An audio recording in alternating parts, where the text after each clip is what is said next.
Nama saya Aditya Rizky dari 10 MIA 4 SMAN 4 Bogor. Saya akan menjelaskan asal-usul dari kerajaan Islam yang pertama di Indonesia, yaitu Kerajaan Samudra Pasai. Kerajaan ini didasarkan oleh teori Ibnu Battuta dan Marco Polo bahwa kerajaan ini berada pada abad ke-13. Kerajaan ini dibuat oleh Nazimuddin Al-Kamil, yaitu seorang panglima Mesir. Ia mendirikan kerajaan ini untuk bertujuan menguasai rempah-rempah asal Indonesia agar bisa diperdagangkan keluar. Sehabis itu, Nazimuddin Al-Kamil menunjuk seorang raja yang bernama Marasilu, yang disebut juga Sultan Malik As-Salih. Lalu Sultan Malik As-Salih melanjutkan kerajaan ini hingga kerajaan ini diyakini sebagai kerajaan pertama yang berada di Indonesia. Halo, nama saya Jeremy Kristanto Manurung. Saya ingin menjelaskan tentang kehidupan politik yang ada di Kerajaan Samudra Pasai dan juga kehidupan sosialnya. Di sini kita lihat dulu kehidupan politiknya. Itu adalah kehidupan politik di Samudra Pasai, yaitu kehidupan politik di Samudra Pasai setelah resmi menjadi kerajaan Islam, kerajaan bercorak Islam pertama di Indonesia. Samudra Pasai berkembang pesat menjadi pusat perdagangan dan pusat pendidikan Islam yang ramai. Pedagang dari India, Benggala, Gujarat, Arab, Cina, serta daerah di sekitarnya banyak berdatangan di Samudra Pasai. Samudra Pasai setelah pertahanannya kuat segera meluaskan kekuasaan ke daerah pedalaman meliputi Tamiang, Balek, Bimba, Samerlangga, Beruana, Simpang, Buloh, Telang, Benua, Samudra, Perlak, Hambu Air, Ramacandi, Tukas Pekan, dan Pasai. Dalam rangka Islamisasi, Sultan Malik Al-Saleh menikah dengan putri Raja Perlak. Sultan Malik Al-Saleh mangkat pada tahun 1297 dan dimakamkan di Kampung Samudra Mukimblang dengan nisan makam berciri Islam. Jabatan Sultan Pasai kemudian diteruskan oleh putranya Sultan Malik Al-Tahir. Sultan ini memiliki dua orang putra, yaitu Malik Al-Mahmud dan Malik Al-Mansur. Berikut penjelasannya lebih dalam lagi. Ketika masih kecil, kudanya diasuh oleh Syahid Ali Giyatuddin dan Syahid Asmiuddin. Kedua orang putra itulah yang kemudian mewarisi tahta kerajaan sementara itu. Kedua pengasuh itu diangkat menjadi Perdana Menteri ibu kota kerajaan yang pernah dipindah ke Lok Sumawe. Sepeninggalan Sultan Malik Al-Saleh, Samudra Pasai diperintah oleh Malik Al-Zahir I pada tahun 1297 sampai 1302. Ia sering mendapat sebutan Sultan Muhammad. Pada masa pemerintahannya tidak banyak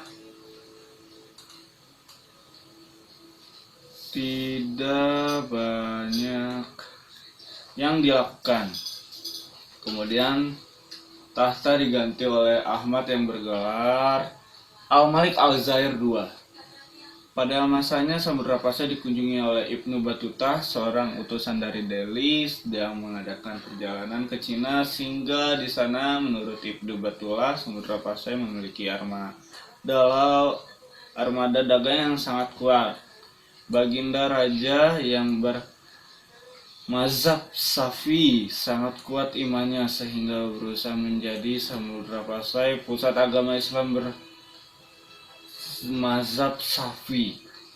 Pada abad ke-16, bangsa Portugis memasuki perairan Selat Malaka berhasil menguasai Samudra Pasai pada 1521 hingga tahun 1521 hingga tahun 1541.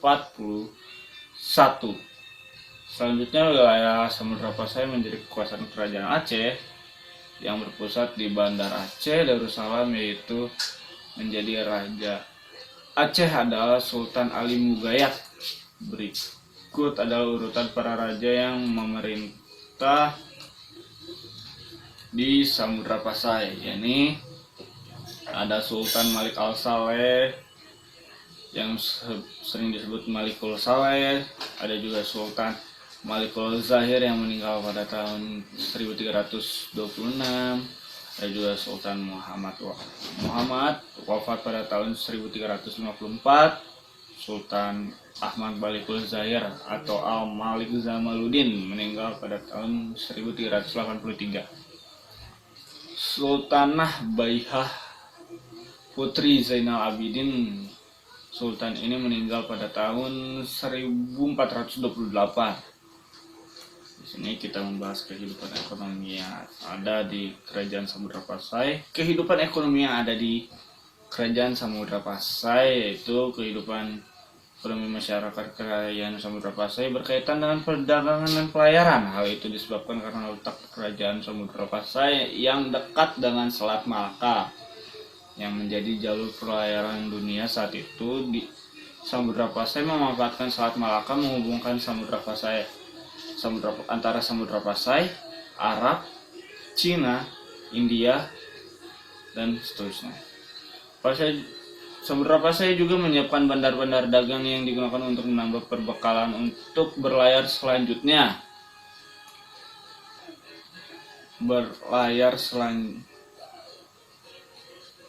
Selanjutnya mengurus masalah perkapalan, mengumpulkan barang dagangan yang dikirim ke luar negeri, menyimpan barang dagangannya. Di sini kita lanjut lagi. Kehidupan sosial budaya. Para pedagang asing yang singgah di Malaka untuk sementara menetap beberapa lama untuk mengurusi pedagang mereka. Dengan demikian para pedagang dari berbagai bangsa itu bergaul selama beberapa lama dengan penduduk setempat. Kesempatannya itu digunakan oleh pedagang Islam dari Gujarat, Persia, dan Arab untuk menyebarkan agama. Masyarakat dapat lebih maju bidang perdagangan dan pelayaran juga bertambah maju. Kerajaan Samudra Pasai sangat dipengaruhi oleh Islam. Hal itu terbukti terjadinya perubahan aliran Syiah menjadi aliran Syafi'i di Samudra Pasai. Ternyata mengikuti perubahan di Mesir. Pada saat itu di Mesir sedang terjadi pergantian kekuasaan dari dinasti Fatimah yang beraliran Syiah kepada dinasti Mameluk yang beraliran Syafi'i. Aliran Syafi'i dalam perkembangan di Pasai menyesuaikan dengan adat istiadat setempat sehingga kehidupan sosial masyarakat merupakan campuran Islam dengan adat istiadat setempat. Seperti itu saja yang bisa saya jelaskan. Di sini saya akan menjelaskan tentang raja-raja dari Kerajaan Samudra Pasai. Raja pertamanya itu ada Malasulu atau yang bergerak Sultan Malik Al-Saleh. Menurut hikayat raja-raja Pasai, beliau adalah pendiri Kerajaan Samudra Pasai. Setelah sebelumnya, ia menggantikan seorang raja yang bernama Sultan Malik An-Nasr atau Najimuddin Al-Kamil, seorang laksamana laut Mesir. Pada awalnya, Malasulu berada pada suatu kawasan yang bernama Semerlangga, kemudian naik tahta dan diberi gelar Sultan Malik Al-Saleh pada tahun 1290. Pada masa pemerintahannya, yaitu tahun 1292, datang seorang musafir dari Italia bernama Marco Polo. Menurut hikayat perjalanannya dapat diketahui bahwa nama raja dari Kerajaan Samudra Pasai itu bergelar Sultan. Sultan Malik Al-Saleh adalah Islam pertama di Nusantara yang bergelar Sultan. Beliau wafat tahun 1297. Raja terbesarnya adalah Sultan Malik At-Tahir II. Nama kecilnya adalah Sultan Ahmad. Setelah sebelumnya ia menggantikan seorang raja yang bernama Sultan Muhammad atau Sultan Malik At-Tahir I. Pada masa pemerintahannya, kerajaan Samudra Pasai berkembang pesat dan mencapai puncak kejayaan. Bukti kejayaannya yaitu kerajaan Samudra Pasai menjadi pusat perdagangan dan pusat penyebaran agama Islam. Yang kedua, Sultan Malik At-Tahir II menyediakan istana sebagai tempat musyawarah untuk para ulama. Yang ketiga, kerajaan memiliki sikap terbuka dalam berhubungan dengan negara lain.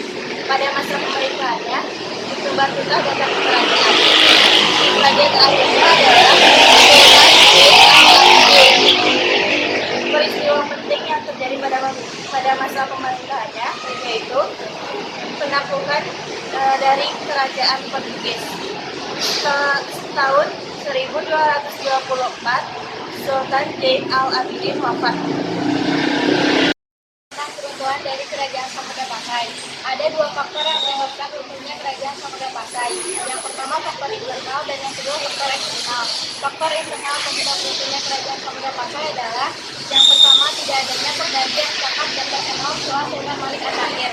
Kerajaan Samudra Pasai melakukan kejayaan pada masa pemerintahan Sultan Malik At-Tahir karena pada masa itu pemerintahnya sudah teratur dan tertata dengan baik. Selain itu, kerajaan Samudra Pasai juga menjadi pusat perdagangan internasional. Tetapi setelah Sultan Malik At-Tahir wafat, tidak ada yang menggantikan dalam penyebaran agama Islam sehingga diambil alih oleh kerajaan Aceh. Yang kedua adalah terjadinya perebutan kekuasaan. Pada akhir abad ke-14, kerajaan Samudra Pasai mengalami banyak kekacauan. Salah satunya adalah terjadinya perebutan kekuasaan. Salah satu penyebab dari runtuhnya kerajaan Samudra Pasai adalah pada saat itu terjadi pemberontakan yang dilakukan oleh sekelompok orang yang ingin memberontak pemerintahan kerajaan Samudra Pasai, sehingga terjadilah perselisihan yang menyebabkan terjadinya perang saudara. Sedangkan faktor eksternal penyebab runtuhnya kerajaan Samudra Pasai adalah yang pertama serangan dari Majapahit pada tahun 1339. Berita mengenai kejayaan dari kerajaan Samudra Pasai sudah sampai kepada kerajaan Majapahit, sehingga pada saat itu Ki Gajah Mada berusaha ingin menaklukkan kerajaan Samudra Pasai. Beberapa ekspedisi sudah dilakukan untuk menaklukkan kerajaan Samudra Pasai, akan tetapi kerajaan Samudra Pasai masih dapat bertahan sebelum akhirnya mulai turun perlahan-lahan. Yang kedua adalah berdirinya Badan Malaka yang tempatnya lebih strategis. Setelah kerajaan Samudra Pasai berhasil ditaklukkan oleh Malaka, maka pusat perdagangan pun dipindahkan ke Malaka. Ketiga adalah penyerangan dari Portugis. Orang-orang Portugis memanfaatkan keadaan yang sedang dialami oleh kerajaan Samudra Pasai dengan melakukan penyerangan sehingga kerajaan Samudra Pasai runtuh. Assalamualaikum warahmatullahi wabarakatuh. Nama saya Deari Nurul Hidayah. Saya dari kelas 10 4. Di sini saya akan menjelaskan sedikit tentang peninggalan Kerajaan Samudra Pasai. Masuk pada peninggalan Kerajaan Samudra Pasai yang pertama, di sini ada Cakradonya. Cakradonya adalah sebuah lonceng yang berbentuk stupa buatan negeri Cina pada tahun 1409 Masehi.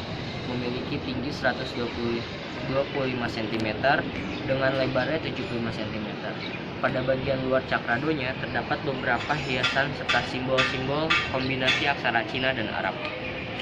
Yang kedua, makam Sultan Malik Al-Saleh. Makam ini terletak di Desa Beringin, Kecamatan Samudra. Letaknya kurang lebih 17 km sebelah timur kota Lok Sumawe. Yang ketiga ada makam Sultan Muhammad Malik Al-Zahir. Malik Al-Zahir adalah putra dari Malik Al-Saleh yang memimpin Kesultanan Samudra Pasai pada tahun 1287 sampai 1326 Masehi. Letak makamnya bersebelahan dengan makam ayahnya Malik Al-Saleh. Yang keempat, makam Tengku Sidik Abdullah Tajumillah. Makam ini merupakan peninggalan dari dinasti Abbasiyah dan beliau merupakan cicit dari Khalifah Al-Muntasir. Tengku Sidik memangku jabatan Menteri Keuangan di Samudra Pasai. Makamnya terletak di Gampung Kota Kroeng, batu nisannya terbuat dari marmer dengan hiasan kaligrafi. Yang kelima, makam Tengku Fuad Wahbat. Di komplek terdapat makam 44 orang ulama dari Kesultanan Samudra Pasai yang dibunuh karena mengharamkan pernikahan raja dengan putri kandungnya.